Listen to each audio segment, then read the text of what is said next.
Hello and welcome to Shattered Lives. My name is Paul Healy and I'm joined by Michael O'Toole. How's it going, Michael? Hi, Paul. How's things? Good. You're getting two podcasts for the price of one this week, so we're doing, not that they cost anything, we're doing you a second podcast this weekend because we love yous that much and there's that much news. I Um, also, I also think it's good because I sort of think 40 to 45 minutes is a perfect length of time for a pod. And sometimes, anything longer than that, and it's like in school. Do you remember in school, were our lessons about 40 minutes after that? And, I know my mental faculties can't go on beyond 40, 45 minutes. So I just think, you and I could really talk for about an hour and a half and all the stories that we've got to talk about. So I think it makes sense to have two bites of the cherry and break it up a wee bit. Absolutely. And look, so much happened this week. Look, there's no two ways about it. It's been a particularly grim week, and crime is grim. It always is. But we, didn't mention on our previous podcasts, but it's a significant part of this week as well. There was another horrendous road tragedy at the start of this week, and it follows a previous one that the previous week in County Louth, where 5 young people died. Two more people died this week in a road crash in County Meath, and that was bus driver Paul Conway and truck driver Wesley O'Reilly. Uh, and apologies, it happened on Monday, and their names merged then on Tuesday, and it happened out in Gormanstown in County Meath when the bus, the lorry, and a car all collided with each other, and the driver of the car, a woman, and her daughter, a teenage daughter, were hospitalised in quite a serious condition. And sadly, Paul Conway and Wesley O'Reilly lost their lives. Yes, and when the reports first came out about this, we actually thought that a third person had died. In other words, the lady who was driving the car had died. Now, thankfully, she survived. There were serious concerns for this accident happened on Monday morning about 6:30. Now, I know it is in Meath, but it's right on the border with County Louth. It's very close to Drogheda. And that by itself is only half an hour away, really 25 minutes away from the scene of the Dundalk crash when those poor 5 young people lost their lives on the 15th, which was the Saturday night. So it's been a terrible 10 days really for the Northeast community. That lady was, as I said, there were reports that lady had passed on from this, but thankfully she survived. She was taken to Beaumont Hospital in North Dublin. Very serious injuries, but thankfully, I think she's out of danger at this stage. Thank God. I mean, but there's just been so many fatalities of late. That horrible incident in County Louth, and now, practically next door, this incident in Gormanston.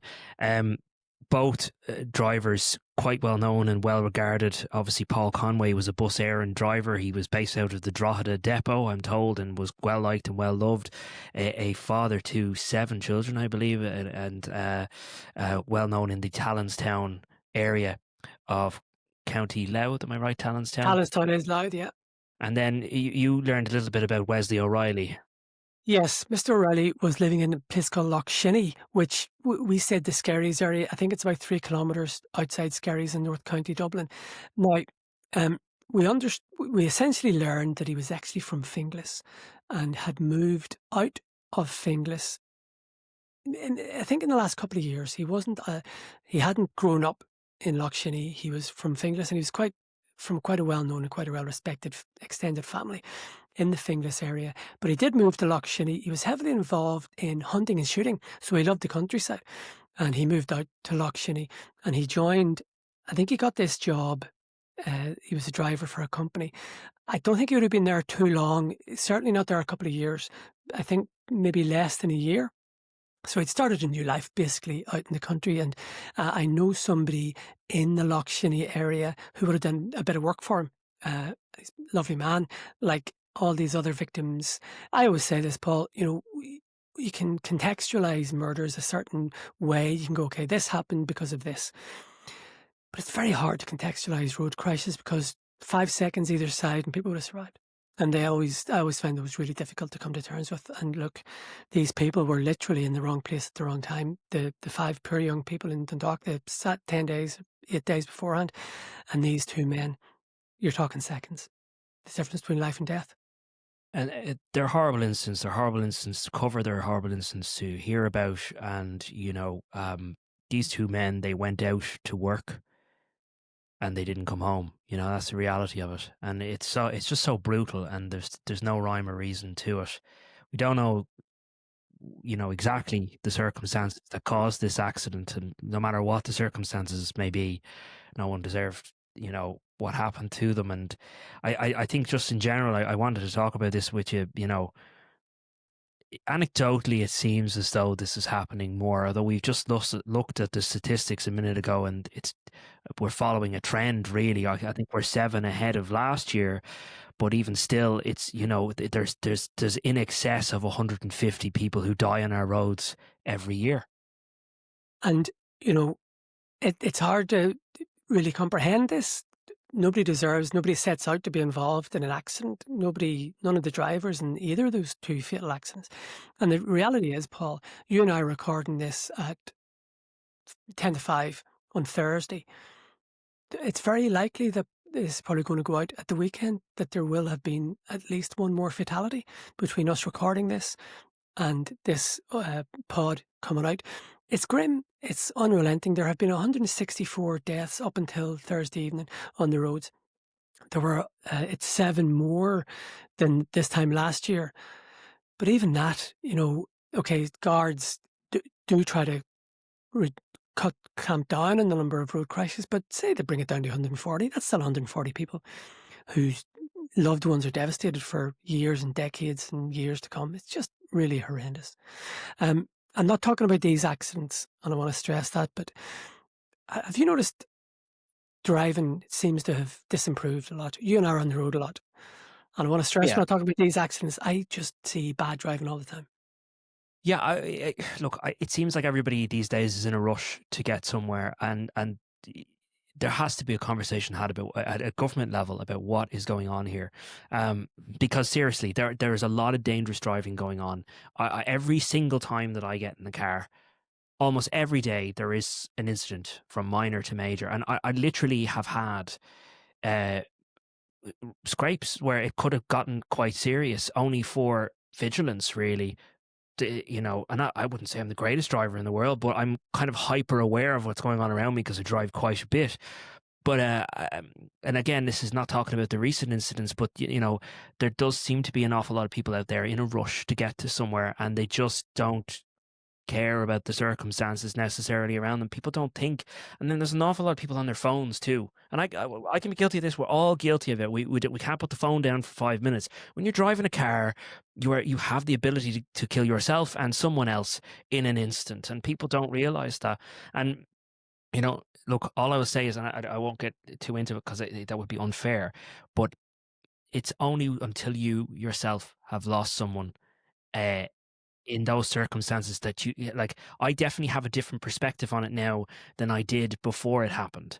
And going forward and covering that in a professional sense, and not only is that difficult, but my whole opinion about these incidents, it hasn't changed, but it colors it differently. You just the trauma involved in it, the sense of just one person is there 1 minute and they're gone the next. I think you have to feel that to understand then when you get behind the wheel of a car that you have the potential to cause that yourself. And people don't think about that. And I understand why they don't think about that, because life moves at you fast. But it's only until you've maybe experienced a sudden loss like that that you go, oh, hang on, I'm going to think twice here before I get behind the wheel of a car, Just to contextualise and explain, we lost our beloved colleague and friend Mick O'Neill on the 12th of July this year. He was involved in a road traffic collision. He was a biker and he died just near Dublin Airport, and it's still devastating for his family and his friends. And we're not over it. We're completely not over it. But what I will say is I have become, even before Mick died, I had become much more aware of the roads. I think because I write about so many road traffic accidents, and I think also it might be an age thing. I'm 55 now, and I do notice that maybe I've become more conservative of a driver. But and to be clear, I suppose we better declare things. I had 6 penalty points back in 2012. Now I got done 3 times, so I got 2 penalty points each. Once I was on the phone, And the other two, I was speeding. I broke the speed limit once. Actually, I was going down to a Garda, this AGC conference, and a Garda sergeant stopped me. So that was thing. So I haven't had. I think did it take 2 years or whatever for him to go? So I haven't had any penalty points in 11 years. Because remember, there was a certain journalist turned activist who was always quizzing people about penalty points. And for me, they were a badge of honor. If people asked me, I always said, yeah, I had 6. They're all gone. So I just Yeah. want to declare that that's what I had at the I time. But had that was 3. 12 years ago. I had 3 myself a couple of years ago from speeding as well, and that incident even on of itself made me rethink what the hell am I doing when you're young as well, especially you just don't think about it. Well, look, all I'd say, I don't want to get on a pedestal, I really don't, because I'm just another human being like everybody else. But just, yeah, you got to think twice when you get behind the wheel of a car. Not only are you putting your own life in danger, you're putting the lives of people around you in danger. And I think if you have that in the back of your head, you just might maybe prevent an accident. But so many people are out there, they're just in a rush. The one thing I always find very puzzling, I see people on phones and they're driving 202D reg, 204D reg. They've all got their Apple CarPlay or Android CarPlay, and you can see they've got the wee thing in their, the monitor, the big monitor they've got. Just plug your car in and you can make calls, you can dictate texts, you can read texts, you can listen to them. Why are they doing that when they've got that technology there? I find it very puzzling. It is. Well, look, I mean, that number is already far too high. But look, we cover those incidents, as tragic as they are, because they're important to cover.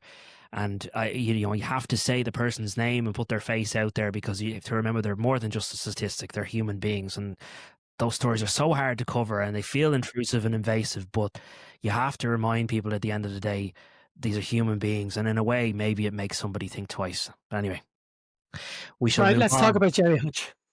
Yes, well, onto lighter topics, maybe. I don't know. Gerry the Monk Hutch, we'll never stop talking about him, I'm sure, because he continues to put himself in the media limelight. I've completely changed my opinion on this man, by the way. I used to, and I think we've all thought that he was this kind of private gangland figure who didn't like the limelight, who very much kept himself. He was called the monk because he didn't drink and all this bullshit, right?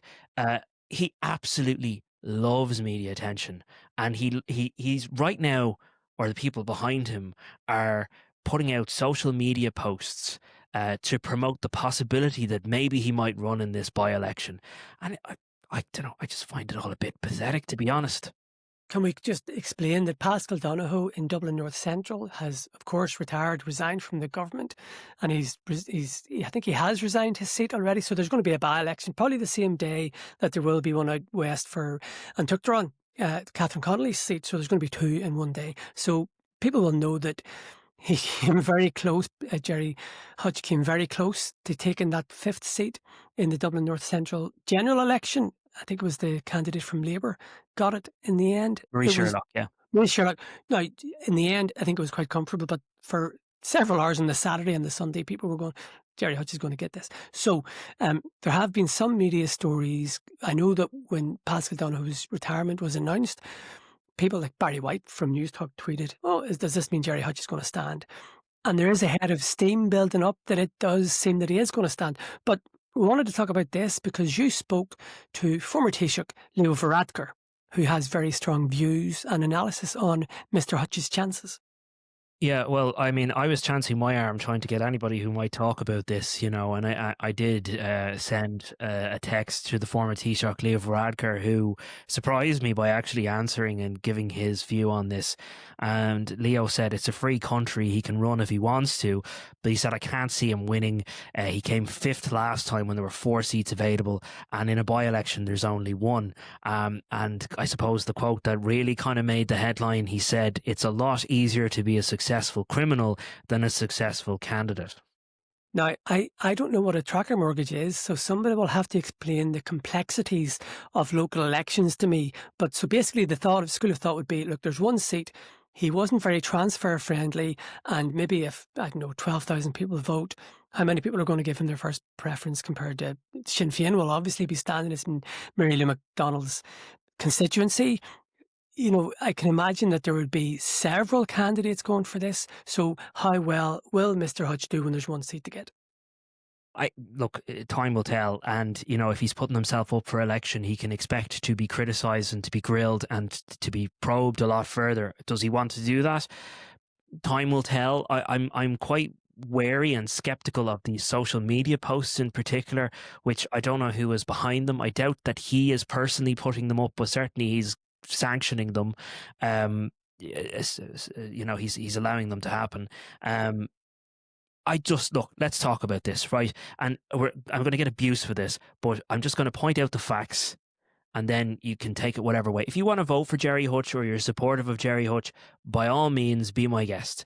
But that doesn't mean we can't talk about his links to criminality and the things that have come up in the past. He absolutely should not have been convicted of the murder of David Byrne on the basis of the evidence that was before the Special Criminal Court. And I stand by that.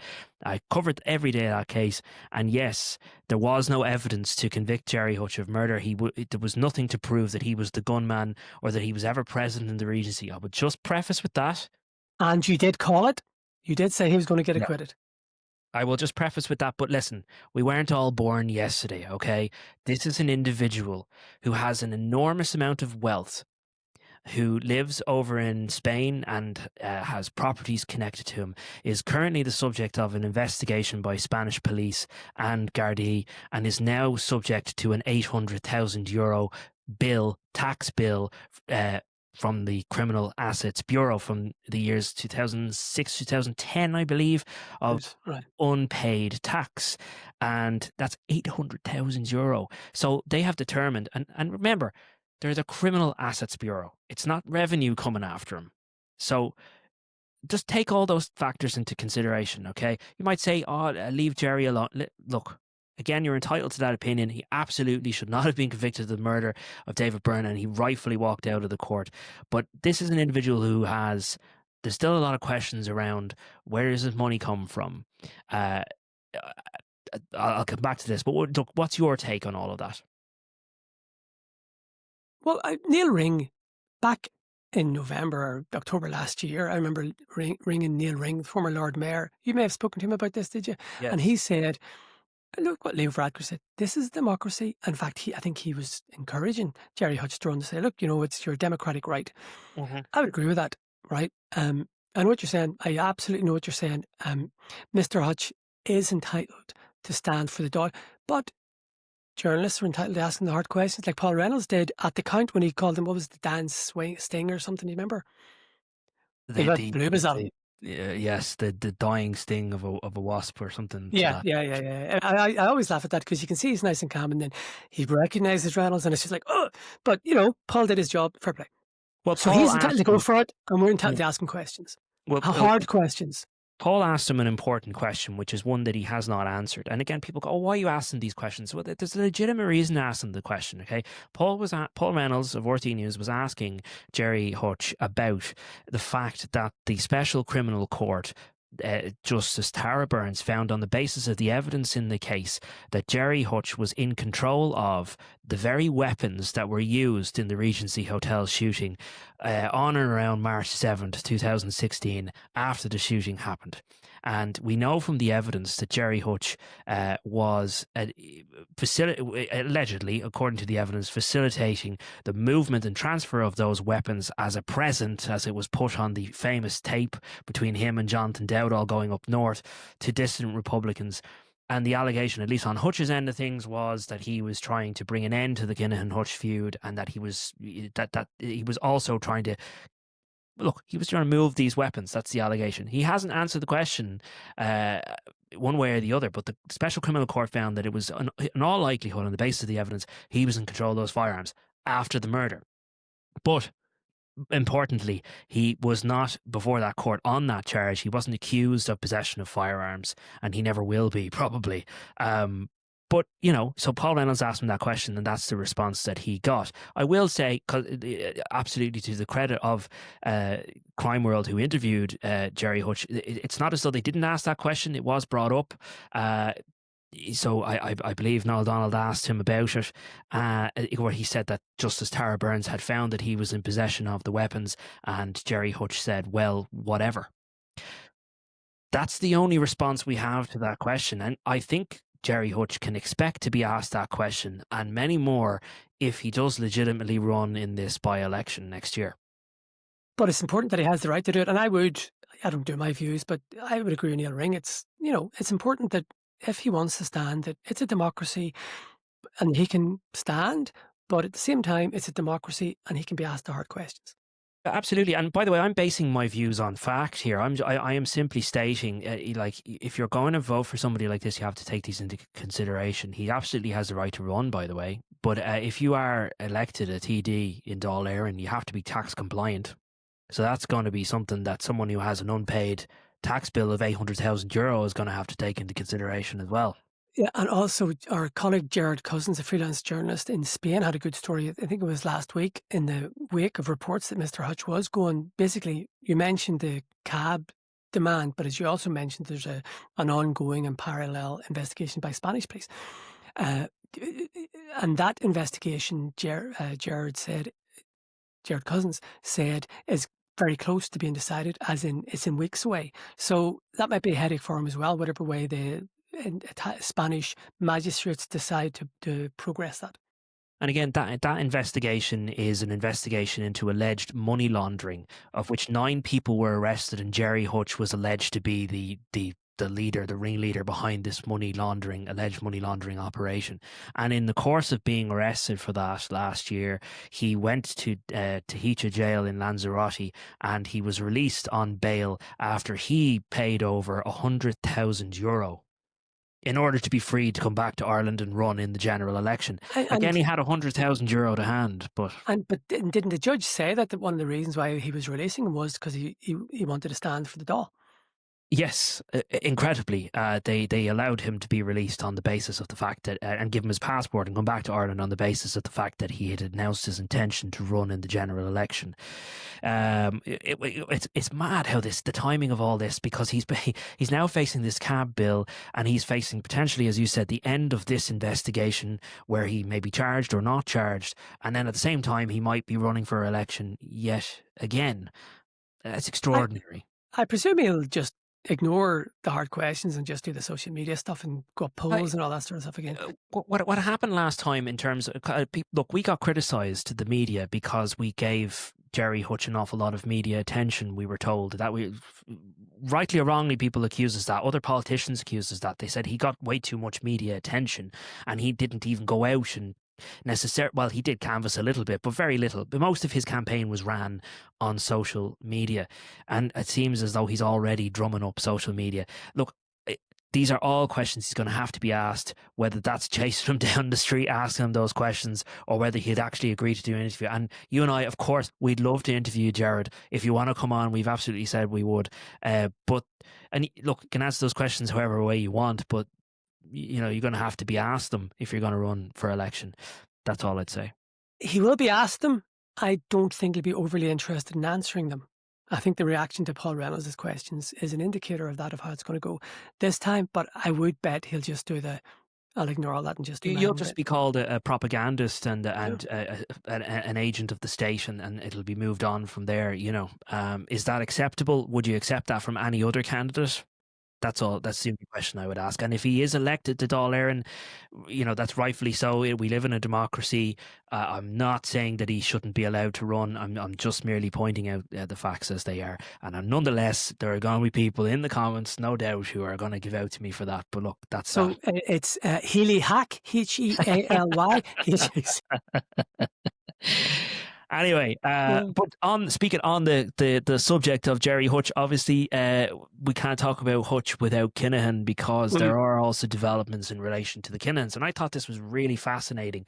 So there was a huge development last week in relation to effectively a Russian money laundering network that has been broken down, caught by, thanks again to international cooperation, the National Crime Agency and An Garda Síochána involved in finding this Russian money laundering operation. It's very complicated, but effectively they had bought a bank in which they were then funneling their money into in order to evade sanctions that had been imposed. The Russians, I mean, sanctions that had been imposed on them in relation to the Ukraine war. So they were trying to evade sanctions that way, but they were also facilitating crime gangs in dodging sanctions and laundering their own money. And it was kind of buried in the detail, but the Kinahans themselves, Christy Kinahan and his sons Daniel and Christy Jr., who were sanctioned by the U.S. Treasury Department in 2022, April 22. April 22, were availing of this service in order to try and evade the very sanctions imposed upon them by the Americans, and obviously successfully so up until now. But and it was a big. So the Kinahans weren't the only people enjoying or availing of this. So it really was a very sophisticated operation. Do you know what it sounded like? I know you were doing the story, but just listen. It sounded like a sort of financial version of EncroChat. Yeah. Do you know what I mean? It's like an underground. Do you know there's cryptocurrency. Yeah. Yeah. Well, exactly. And we know that the Kinahans, especially Christy Senior, they're big into cryptocurrency. Do you know, I remember 2010, we were told that their assets were worth €1 billion, €1 billion, right? How much? I wonder how much they're worth now. I know they've been degraded. They've had a lot of hits, a lot of seizures, a lot of cash seized, but I reckon that's really just scratching the surface. No, and the thing that concerns me about this, obviously the people have been arrested and they've seized money, as you said, but we're not talking about the top guys here at all. The thing that concerns me about this is only just one service. Imagine, and in cryptocurrency, it's untraceable. Like, so these sanctions, as much as we were like, oh, it was a huge step. How much have they managed to funnel away? How much have they? How prepared were they for this? You know, it's scary. Well, they're smart. I mean, the Kinahans are smart. You don't get that level of richness without being smart. Let's be honest here. So I would presume they have taken all those precautions. And if you remember the sanctions by the Americans in April, there were 5 named people, the 3 Kinahans, or was it 7? Maybe 7 actually. Sean McGovern, wasn't Sean McGovern one in He was sanction? Right. So and there were maybe 3 others, right? But no associates of them, no relatives of them were done. So I'm sure they could just give them the money and say, "Right, it's all yours," or whatever. You control this. I think we discussed it on this podcast that already had happened. That Kiva Robinson, the wife of Daniel Kinahan, I mean, she owns all these properties. Everything is in her name because, yes, of course, she hasn't been sanctioned. So, I mean, there you go. That's how you easily evade these sanctions. Do you ever watch the film Heat? Robert De Niro. Of course, yeah. Fantastic thing. Right. Yeah. See Robert De Niro going, if you're a criminal, you got to be able to drop everything like that. I always think the Kinahans, when I think of the Kinahans, when I think of that, because I imagine that the Kinahans are going, right, we're in Dubai, we have to get out of Dodge within 5 minutes if needs be. We'll just drop everything. And I think they have that sort of thing set up, They haven't left. And that's what's very interesting. No. That's very interesting. Supposedly the UAE also imposed sanctions and froze assets, but that clearly had absolutely no effect. They still, I mean, they've got children, who are living and working and or going to school in Dubai over the past 10 years. They have whole lives there. It might explain why it's not that easy to leave, but also they haven't seen the need to leave, despite all of these other criminals being extradited across the world. They're still there. I thought when Sean McGovern was got, that would be them going, right, we need to get out of here. But I think the guards would say they haven't moved. They're still there. And we don't know the half of it. I mean, God knows. I mean, they probably freely travel all the time. Certainly Christy Kinahan, we know, travels all over the world. So this hasn't, sadly, really affected them all that much. And as great as that move was in April 2022, it seems they have found a way around it. And that's the sad reality, That's it. They are, as I keep on saying, they are very adaptable, very smart people. They don't get to that level without having a level of cunning and intelligence. Well, I don't think we'll see any of them running in the general election or in a by-election anytime soon. Who knows? This country's gone mad. But Could it get any crazier? Look, speaking of, well, maybe I shouldn't say speaking of crazy, but let's divert to the next story, which is Enoch Yes, Burke. yes. So it was last week. Mr. Justice Brian Cregan. This has been an ongoing saga. He was sacked in 2003, wasn't he? Sorry, 2023. Yeah, Yeah, he was yeah. sacked in 2023. Yeah, God, he was probably about Don't tell me this has been going five. on 20 years. It feels like it. He was probably five then. But so 2023, right? So 2 and a bit years he was sacked. After a long running saga disciplinary process. We're not going to mention the war because everybody has their own views on this, but he was sacked for disciplinary reasons and what happened then. But anyway, so uh, he is now, we know that he spent 3 different periods in jail and he was let out. And I think the judge said, what purpose does it serve? And then there was another attachment proceedings. And anyway, last week, Mr. Justice Brian Cregan ordered his imprisonment. I'm not going to say it was funny, but I think a lot of people would have laughed. The guards went to the family home in Mayo twice to try and find him, to enforce the arrest, the committal warrant issued by the judge. It's a high court warrant. The guards can't ignore it. They have to go and enforce it. They have to go and find Enoch Burke and arrest him and bring him to Mountjoy. Mountjoy is the prison where you go to for contempt. So they couldn't find him. Did you see the videos of they were met with, what's the word? Some coolness, shall we say, when they went to the house. Yes. Other families remonstrated with them, shall we say. Well, the Burkes are very active on social media, and they filmed all of this. So there were a number of videos of Gardaí showing up to the Burke family household and trying to carry out the arrest of Enoch Burke and being told he wasn't there, and they were expressing effectively their message to the Gardaí, who, in fairness, are only trying to carry out their duties. Whether they agree or disagree with the Burkes is irrelevant, really. And then on Friday of last week, he put up a video on Twitter of him outside Wilson's Hospital School, the school at the centre of this row. Now, our colleague Danny Duval did that story, broke on Friday night. It was a good point. We don't know when the film or the video was made. We know that it was put up on Thursday, on the Friday night. He could have done it a couple of days beforehand, but he did say, "I'm now facing my 4th term." So it was after the judge's order. So it all sort of went quiet. And then I got a wee sniff. As often happens, Paul, you hear wee sniffs. Somebody said, "Listen, I think Enoch Burke was got today and he's been in Mountjoy since 2:30. So, of course, the flurry of, Christ, can we get this confirmed? But we eventually did get it confirmed and then we broke it. So, yeah, he's in Mountjoy now and it's not like a fixed sentence. He has to purge his contempt. So how long will he be in prison for? I think he's done well over 500 days already. So, I don't think there's any sign of him purging his contempt. So, he could be spending quite some time in prison. And prison is not an easy existence for anybody, but look, people are entitled to their views and their religious beliefs, absolutely. But just the facts of this case are, as you said, he was let go from his job. And for every day that he showed up outside of that school, he was in contempt of that. And he might say this is his place of work and all of that. But the dispute had effectively been legally settled, and yet he seems not to have been able to accept that result. I'm not here to talk about the issue in which he was, that led to the disciplinary.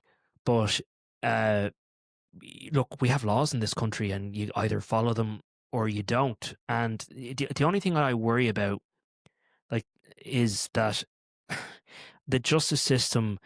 I don't know whether it's set up to deal with this kind of thing. Like, I understand why the judge has made the decision, enough's enough, he had to go back to jail. But initially the judge was saying he wasn't going to give in and jail him again, because it almost seemed like that was exactly what he wanted. And I would probably agree with that. I do think that there is a little bit of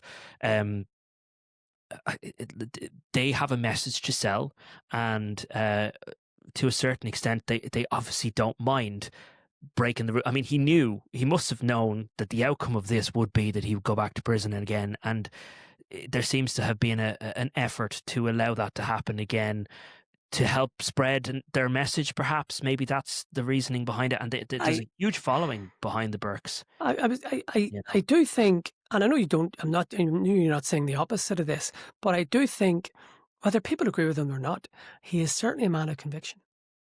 Yeah, he's There's absolutely. But absolutely no doubt about that. And he has a lot of people have coalesced around supporting him. I think he has significant support in Ireland, and he has significant support overseas. I mean, this. I'm veering into opinion territory again, but I just wonder. I'm only asking the question whether there is any benefit ultimately long term to continuing to jail this individual who is, and again, I know we've laws in this land and we have to follow them, but almost effectively making a mockery of the system. Well, Do you know? my take on it's slightly different. Than look, I wasn't following this forensically because it's not really a criminal matter. I know the guards were involved, but it's civil contempt. So, Jesus, Paul, we have enough on our plate without following civil cases like this. But was it not? Was it not said? Did one of the judges? I don't know what judge it was. Previously said, look, prison should be a last resort. And cui bono, what is the point of sending this man to prison? Will it serve any purpose? Is that not sort of why, he was let out previously? Because it was like, Jesus, Particularly when there has to be another way. it appears as though the goal is to go to prison. So, I don't know. No, there might be an argument that he's trying to provoke this. I don't get that sense. Christ, we're going to get it from left and right here. My sense looking at him is he's a man of conviction, and he's going. I just can't. Now, it's for everybody else to have everybody else's opinion, but just looking at it, I don't think he's out to provoke people. I just think he's going. I just can't. The amount of expense, though, taxpayers' expense that has been wasted on this case, in my opinion, but whatever. I'm just speaking on factually, the amount of taxpayers' money that has been spent just from dealing with this in the courts, just from dealing with jailing this man, just from dealing with assisting the school in terms of security. It's outrageous the amount of money that's probably being spent, and then also the amount of money that the Burkes themselves are obviously having to spend in terms of the money that he's been fined. And I would only just say that maybe if some people were just simply ignored, shall we say, that maybe the problem might go away quicker. Well, Mr. Healy, what I'll say to that, news is news, and you know what? Just say. Oh, I'm not going to say. No, hear me out. Just say a horrible, stupid phrase mainstream media decided to ignore this man, right? Do you think Twitter would? No. Right. So, and who are we to decide, no, the people shouldn't know about this? I'm sorry, a judge has made a high court order for a man to go to prison again, right? That's newsworthy, so we have to cover it. Look, that's it. Yeah, it's a difficult one, sure. It's not really. It's quite easy. It's news. So, Sinead, I mean, anyway. Well, right. Moving on. Yeah, because we're Healy. I actually can't, like, the amount of I'm reconsidering this whole podcast. Moving on, you had a story about the drug dog Maggie. Tell us a bit about this. Yes. So I, as you know, I do 2 databases throughout the year. One's homicides, north and south. Right. Another one I've started doing the last couple of years is drug seizures, because there's so many. Like, it's well over 100 million each year, irrespective of things, like the MV Matthew. There's just a huge amount of drug seizures. So I've started collating them in a wee spreadsheet. But there was one that caught my attention on Wednesday. So there's 2 main anti-drugs bodies in Ireland, Garda Síochána and Revenue Customs. They often work together. If there's a Revenue Customs and Guards, that's usually that the stuff has just come into the country and they mount an operation together, say at Dublin Port or Rosslare or whatever, right? But the Revenue put out a press release the other day, and it was 2.25, just 2.3 million. And even that, not the biggest, but I read it and I went, oh, wait. Essentially, a drugs recovery detection dog, they have a couple of them in Revenue Customs called Maggie. Essentially, it was at Dublin Airport, and she's a fantastic sniffer dog, and she found a pallet of suspected cannabis, and it was worth 2.25 million. So we did a nice wee story on that, and they released a picture of the dog sitting beside the pallet of cannabis that she got. That is some haul for a dog to get. It is. And then you also had a how do I describe this? cow related. Yeah, Well, bizarre we'll, story. we'll we'll say cattle. Yeah, look, people did laugh at this, but it is actually quite serious. And for the man affected, it was really, really heavy. Essentially, as people know, we look at Italian and French and Spanish media all the time, looking for Irish stories. And one caught my eye. Actually, it was last week. It caught my eye. I didn't get around to doing it until this week because it was so busy. And then there was a positive outcome in it. Essentially, their story appeared in Mantua, which is between Venice and Milan, northern Italy. It turned out this Italian Irish livestock farmer. Now there's almost 1,000 livestock farmers. I did not know livestock dealers. There's almost 1,000 of them in Ireland. I didn't know that. Anyway, he was contacted by a supposed farmer in Mantua, and he wanted to buy cattle from him. So he struck up a deal to sell 115 cattle to this dealer, and he brought it over. Or this farmer brought over 2 trailers of cattle to Mantua. The deal took place, and there was a sort of credit. You know how it works. You get credit notes in business, and there's a thing. So he started to get a bit worried because they said, "Can we have a third consignment?" And he said, "Well, I haven't got paid for these two yet." So this Italian banker came along and said, "Look, here's the promissory notes, here's the bank, everything's sorted, everything's tickety-boo, away you go." And he wasn't happy. He went to the local Italian state police and made a formal complaint, and they carried out an investigation, and he'd been conned. So they had promised to send him. Now look, I know nothing about the price of livestock. The Italian police in their statement said they had promised to pay him €800,000. Now that's a lot, right? Anyway, maybe it was for 200 calves or cows or livestock, but they said, "We're going to give you 800,000," and he gave them 115 pieces of cattle or animals. So the Italian police, there's a thing called a squadra mobile, which is sort of like a rapid response unit. They were involved in it. They went to the location where the cattle had been handed over. It was a farm, but I think it was the person who owned the farm wasn't involved. They were just scamming, you know what I mean? Like acting like that. So anyway, they recovered the livestock. He made a formal complaint. Late last week, he eventually got the cattle back to Ireland, and 3 people have been charged with aggravated fraud. But it just goes to show you that you think of scammers with cryptocurrency, you think of scammers doing all the, you've got a problem with your computer. Scammers will go anywhere. They'll go wherever the money is, and they thought there would be money in scamming this poor man out of 115 cattle. Crazy story. So all's well that ends well, but I'm sure that man, because he went to the expense of transporting that livestock. I'm a townie. I know nothing about animals. That livestock from somewhere in Ireland over to Mantua in northern Italy.